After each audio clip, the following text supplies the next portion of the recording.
Hello and welcome to our Team Case video. We've chosen Sarah Ken Robinson's viral TED Talk, Do Schools Kill Creativity, as it touches on some interesting points pertaining to the topic. It posits an almost counterintuitive argument for the conditions needed to foster creativity.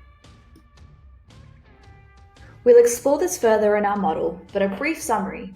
Robinson argues that education inhibits creativity and calls for a radical re-evaluation of our education. Creativity is a dependent variable, which Robinson defined as a process of having original ideas that have value.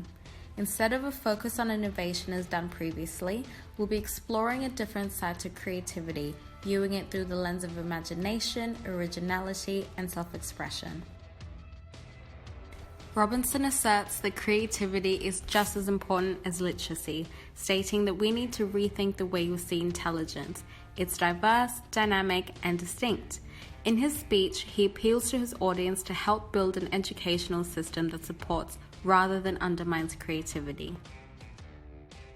Our explanatory variables are risk tolerance, which is concerned with being okay with the risk of getting things wrong. Indoctrination. Robinson argues that we're educated to become good workers rather than creative thinkers. And lastly, exposure to non-academic experiences or extracurricular activities.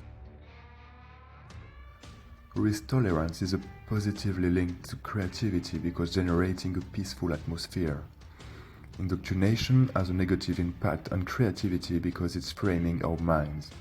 Finally, being exposed to extracurricular activities makes you more creative because you become more open-minded. What about the context?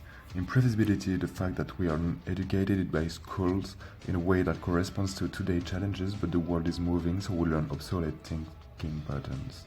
Schools are no longer adapted to develop creativity because they were created to provide industrial and mechanic solutions, according to Ken Robinson.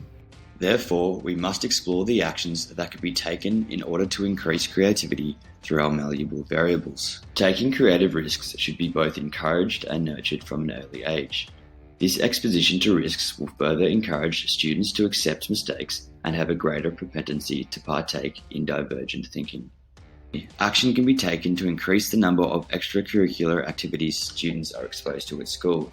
Schools must advocate involvement in such activities to allow a broader spectrum of education. The benefits of this are accentuated in Sir Ken Robinson's reference to the dancer Gillian Lynn, whose creativity was discovered through choreography, a creative epiphany that was only realized through her exposure to extracurricular activity.